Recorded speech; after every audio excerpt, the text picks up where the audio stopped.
mother still says one of the worst things she ever did was give me the left room. Not the right, the left. She knew, even then. She just didn't know what she knew. I was 9 years old when my mother and I moved in with my grandmother at her horse ranch. Big sky, open pastures, the smell of hay and earth, and something older underneath both. The kind of place that looks like peace from the outside. The house had an upstairs with 2 bedrooms. My mother took the right. I got the left. The one with the walk-in attic attached, accessible through a door right there in my bedroom wall. My mother stood in that room and something moved across her face. She didn't say anything. She made up my bed, kissed me goodnight, and closed the door. For a while, things were normal. The ranch was loud during the day in the way that living things are loud.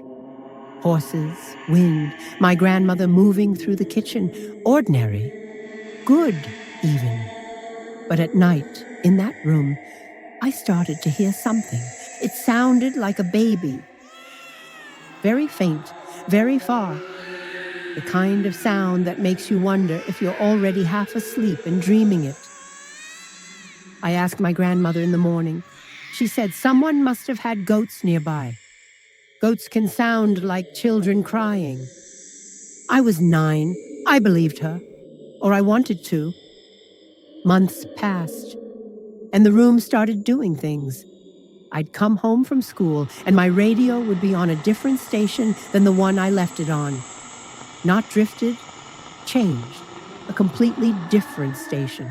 I asked everyone, my mother, my grandmother, my grandfather. Nobody had been in my room. Nobody ever had. Then the lamp started. I'd wake up in the middle of the night, and it would be on. No memory of switching it on. I began checking it before bed.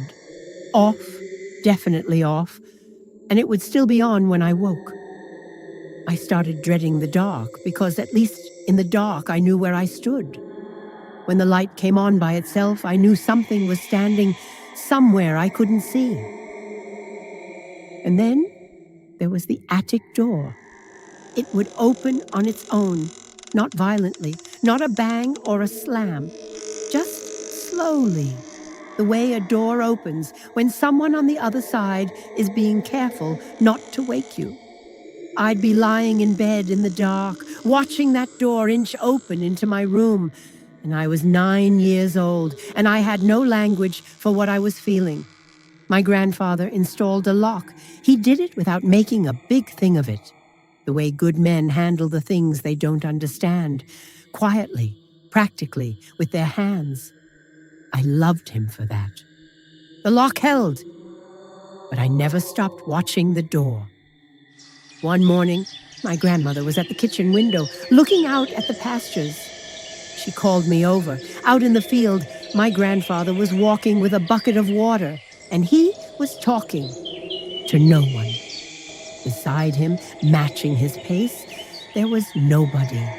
Just open field, pale morning sky, and my grandfather in quiet conversation with the air. When he came inside, my grandmother asked him about it. Matter of fact, the way you ask someone to pass the salt. Grandfather, I was talking to Mr. Lasseter. He said it the way you'd say you were talking to a neighbor. Then something crossed his face. The same thing that crossed my mother's face in my bedroom doorway.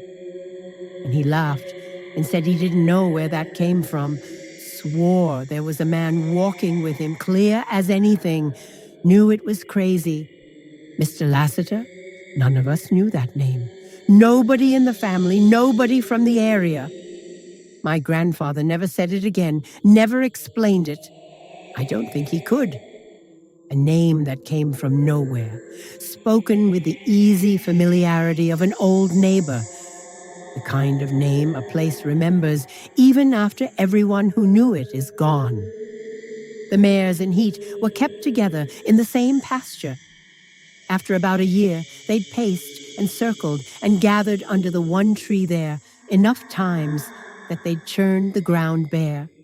and the ground gave something up. Headstones, old ones, pushed up out of the earth like the land itself was trying to show us something. We learned the whole plot had been bush-hogged over, just mowed flat, paved over with time, and the land sold like nothing was under it. An old family cemetery. Two of the graves were deaths at childbirth, and across the street, close enough to throw a stone, the old barn. We found out later, the way you find things out in small towns, in pieces, never all at once. A man had hanged himself in that barn 60 years before. The sound like a baby, the graves, the barn, the name my grandfather pulled from the air. Everything the place had been holding, it had been leaking into our house the whole time. I was always the first one picked up in the morning, last one dropped off in the afternoon. That was just how my route worked. I had the bus to myself, most days. One morning, the bus came a different route, and there was already a kid on it when I got on. He waved me over before I'd even found a seat, told me to sit with him. He had the look of someone who had been waiting to say something. He told me his family used to live in my house. We talked about the ranch, the horses, the layout, the feel of the place, normal stuff, kid stuff. And then he went quiet, looked down at the seat between us.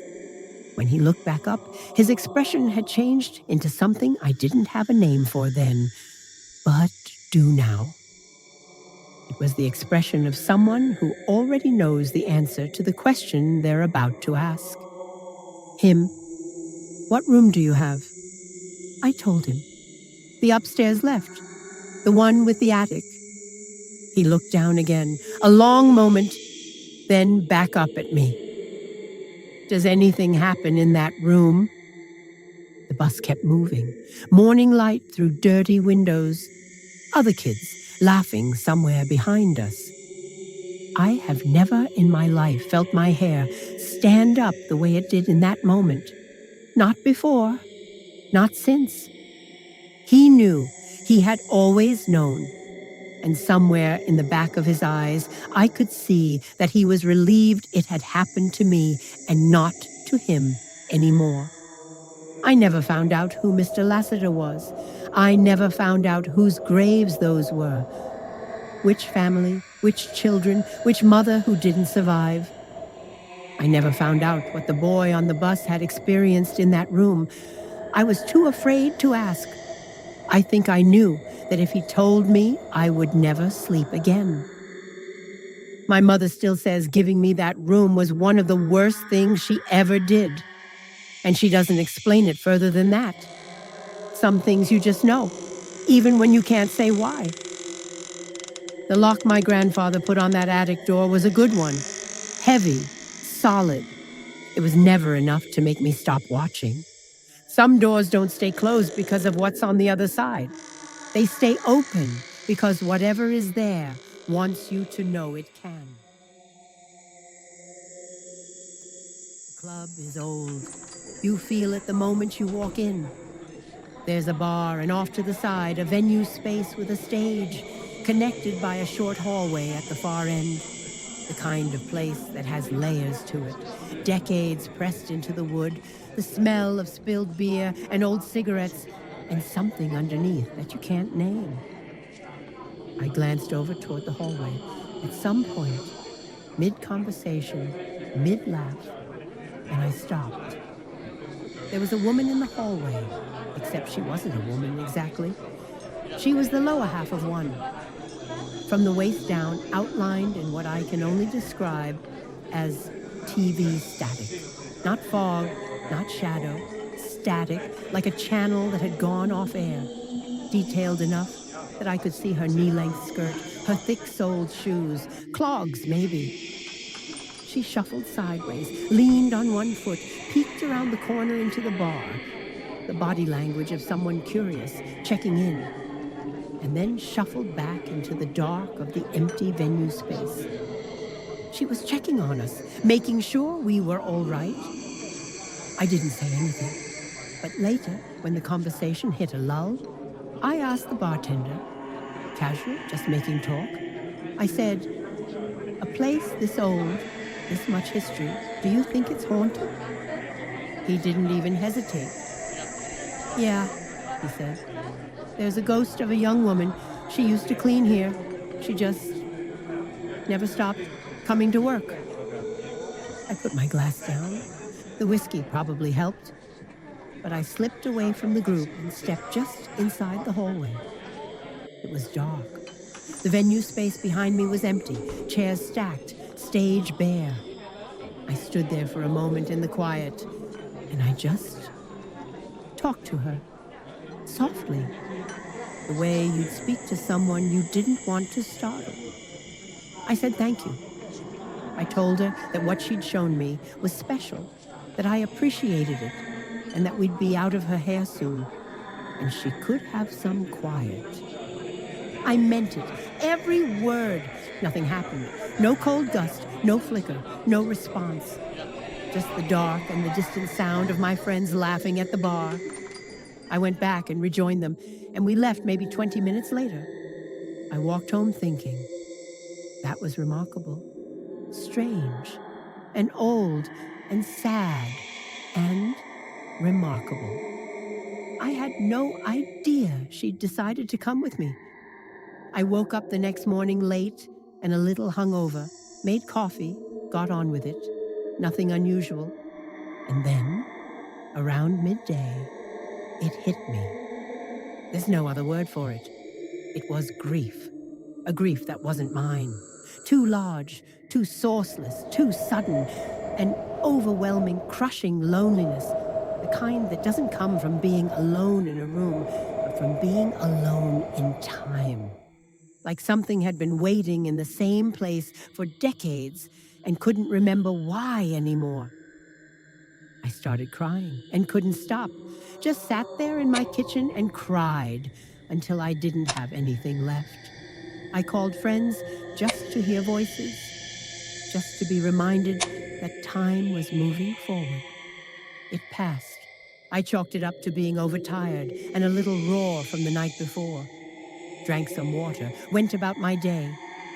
I should have paid attention to that feeling. It was a message. She was telling me what her existence felt like. I ran errands, came home around dusk through the back door. I could see from the kitchen, straight through to the living room, that the light was going on and off.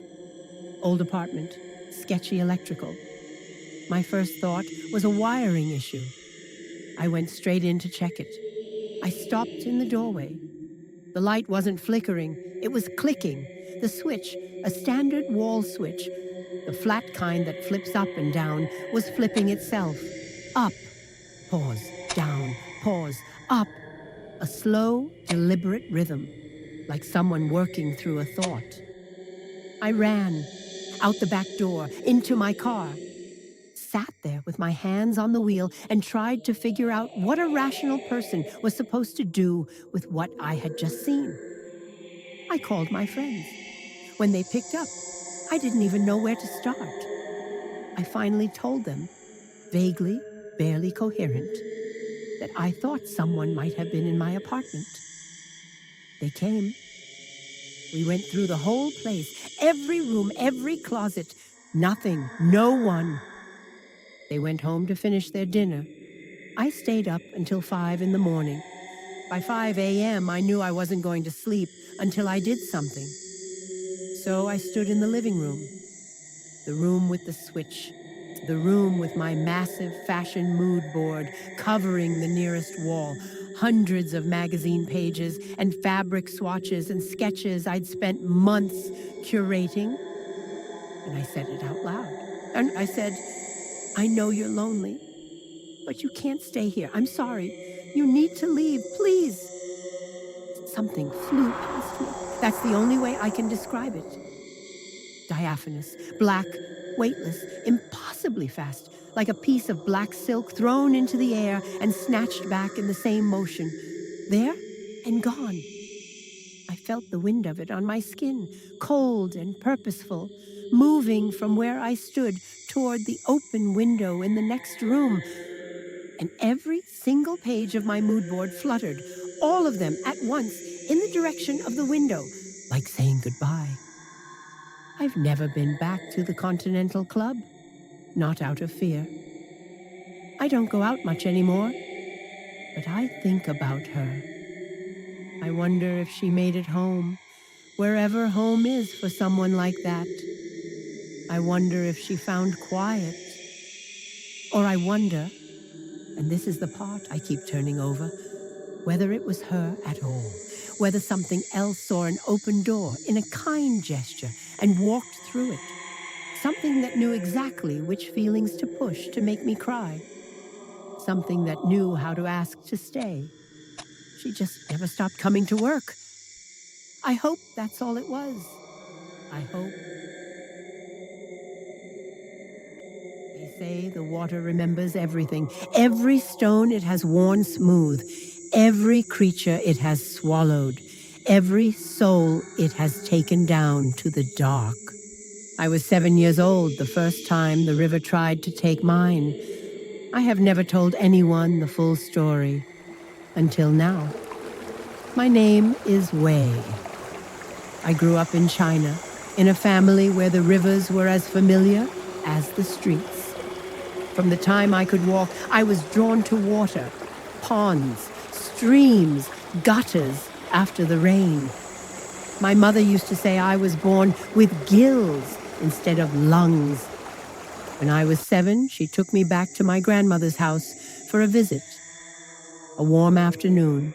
The adults sat inside drinking tea, talking about the kinds of things adults talk about.